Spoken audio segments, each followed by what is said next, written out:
siguro sa inyo. Mami, kailan tinanggal yung insulin ni tatay? Ngayon lang. Ngayon lang. Yung check-up niya, malaki na yung improvement.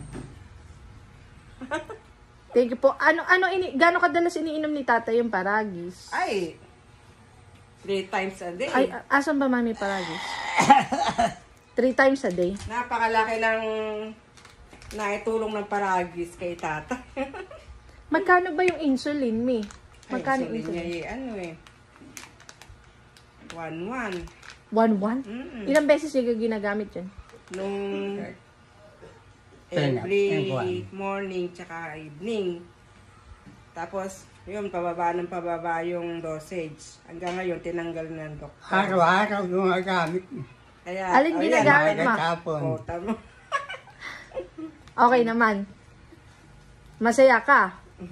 Malakas ka? Umaga, hapon, Hinahanap-hanap na niya siya itong Paragis na nakala. Kaya pag mauubos na, hihingi ako doon.